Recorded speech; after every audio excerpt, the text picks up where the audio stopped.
ya. Tapi kami tidak mikir banyaknya wisatawan. Yang penting wisatawan yang kanoan itu puas. Terus ya intinya kami nggak terlalu ngejar materinya.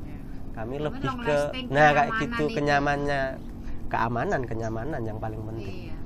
Makanya kami berbaur dengan wisatawan ya biar mereka nyaman. Karena wisatawan itu terkadang lebih seneng kalau tahu seluk-beluk wisata ini kayak apa tau gak gitu loh. Jadi kita langsung ngobrol kayak gini terus.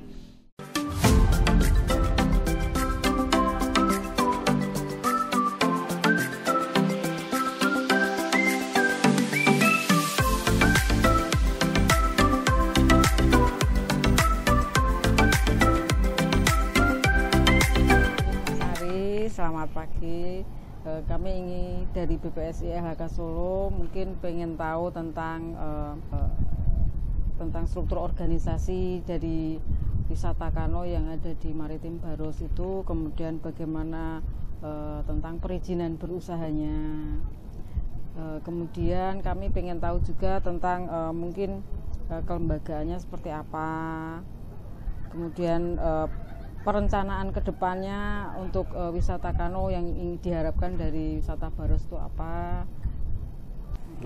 Oke, terima kasih. Sebelumnya perkenalkan, nama saya Mas Ari Saputra.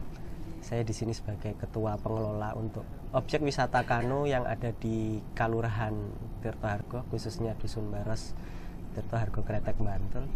Dan di sini untuk kano sendiri untuk pengelola itu ada sekitar 7 orang. Itu untuk pengelola kano. Dan untuk yang UMKM itu ada sekitar 4 orang.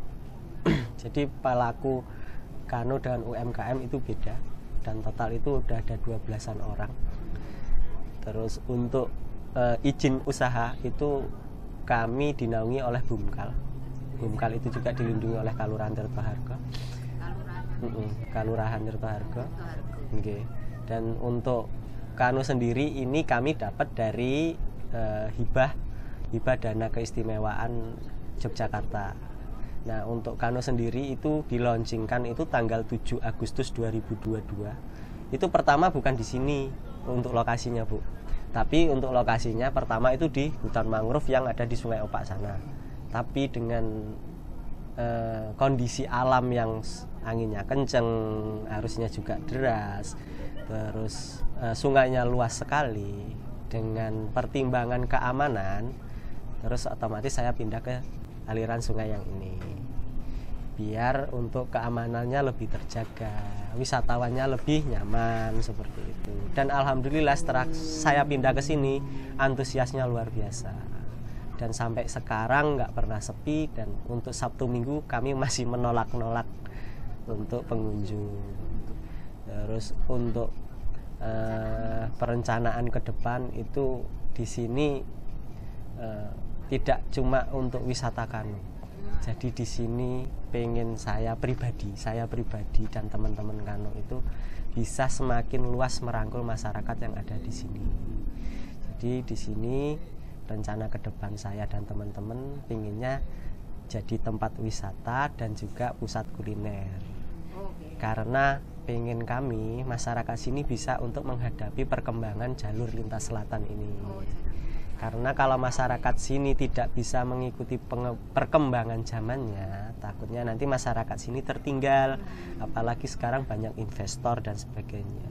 Nah, tujuan kami biar masyarakat sini tidak kalah dengan investor dan sebagainya. Nah, dan kami mau nggak mau juga harus bisa mengembangkan tempat yang dibilang kecil seperti inilah.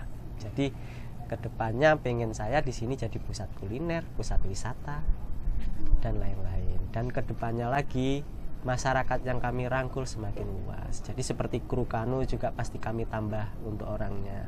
Jadi untuk pemanfaatan sumber dayanya itu lebih luas yang bisa dijangkau. Dan untuk para pemandu sendiri ini udah alhamdulillah lah, mereka dengan hasil kano ini paling tidak bisa untuk menafkahi keluarganya lah. Itu ya bisa dibilang UMR udah dapat lah mereka. Dan juga kami tidak melupakan untuk pengembangan tempat. Jadi semua aspek kalau bisa kami kasih rata. Jadi kayak kelurahan dapat, dusun juga dapat, masyarakatnya juga dapat, pengembangan juga dapat. Jadi menyeluruh dapat seperti itu. Bagaimana pengelolaan lingkungan hidup yang ada di wisata Kano Baros? Mungkin permasalahannya mungkin juga bisa diceritakan tentang apakah dari sampahnya ataukah mungkin fenomena alam yang ada di wisata Baros. Untuk pengelolaan lingkungan hidup di sini kan kawasan konservasi, Bu. Jadi kami benar-benar melindungi dari alamnya, ya satwanya, itu benar-benar kami lindungi, dan itu kami dibantu oleh Babinsa setempat. Jadi bila mana ada kayak pemburu, ya yang suka ngeracun dan sebagainya, kami tinggal telepon Babinsa setempat dan mereka langsung datang ke sini, langsung eksekusi seperti itu. Jadi untuk perlindungan di sini untuk alam dan sekitarnya kami benar-benar jaga, karena dengan alam ini juga kami bisa menghasilkan sesuatu yang bermanfaat untuk kami toh. Jadi kita juga harus menjaga alam sendiri. Dan untuk pengolahan sampah dan sebagainya di sini sudah ada itu dari Dusun Muneng, pemudanya juga itu juga masih satu kelurahan Tirtohargo. Mereka nitip tempat sampah untuk sampah botol di sini. Nanti karena banyak sampah botol kita kumpulin di situ, nanti mereka seminggu sekali diambil untuk diolah sama mereka. Jadi kayak tutup botol dan sebagainya, mereka sudah mulai belajar untuk mengolah sampah seperti itu. Untuk penghijauan di sini tertib, Bu. Jadi di sini ada hutan mangrove dan di situ juga ada setiap minggu pasti ada kegiatan penanaman penghijauan. Dan itu yang mengurusin adalah KP2B, itu keluarga pemuda-pemudi Baros, itu ada sendiri. Nah, itu nanti kalau itu kelompok pemuda-pemudi, belum di bawah Bumkal. Kalau itu sudah berdiri dari tahun 2002, jadi udah lama sekali. Itu dulu relung, terus sekarang generasinya adalah pemuda-pemudi sini. Jadi ketika ada kegiatan tanam mangrove dan sebagainya, yang turun tangan pemuda-pemudi sini. Jadi langsung mendampingi, ngajarin cara nanam yang benar, terus mengikat pohon biar tahan dengan abrasi dan sebagainya itu seperti apa, pengikatan yang benar itu seperti apa biar pertumbuhan pohonnya tidak terganggu. Nah, itu nanti yang ngajarin pemudanya dan mendampingi ketika penanaman seperti itu. Untuk permasalahan sendiri di sini itu terutama sampah nih. Sampah itu pasti di mana-mana banyak, sampah kiriman terutama. Kan karena di sini aliran sungai terakhir itu kadang kami dapat kiriman sampah yang dari utara ke sini. Jadi kami mau nggak mau ya harus membersihkan sungai ini dengan bertahap. Rutin, bertahap, tapi nggih semampu kami karena anggota kami juga terbatas. Ya, yang penting mengurangi lah kayak gitu. Sedikit demi sedikit yang penting mengurangi, dan alhamdulillah banyak wisatawan yang bilang sungainya bersih. Jadi alhamdulillah seperti itu. Terakhir ini, kalau yang berkaitan dengan fenomena alam ini bagaimana? Nah, untuk fenomena alam ini namanya kalau bahasa Jawanya itu buntu suangan, Bu. Jadi muaranya itu tersumbat oleh pasir. Dan ini kadang terjadi tidak setahun sekali, kadang 2 tahun bisa, 3 tahun sekali bisa, 4 tahun sekali bisa. Dan ini imbasnya pasti ke masyarakat, ke pertanian. Karena airnya meluap kayak gini, meluap masuk ke pertanian dan otomatis semua tanaman ini bakalan mati. Nah, di Kano apakah?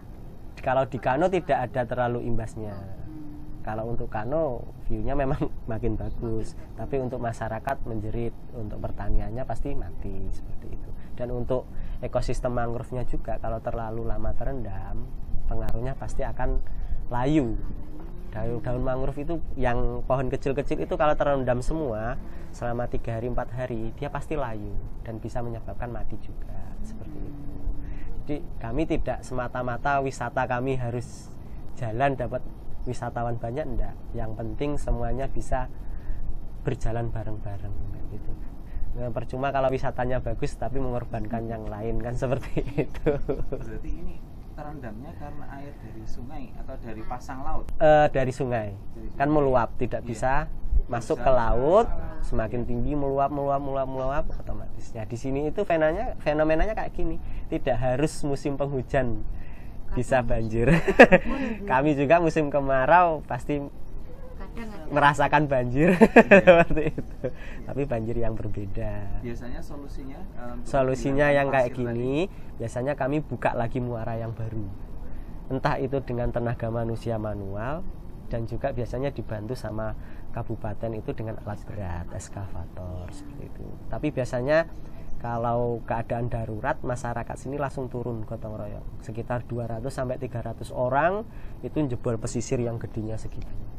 Karena kalau nggak kayak gitu, nanti pertanian mereka pasti bakalan mati. Kayak gitu.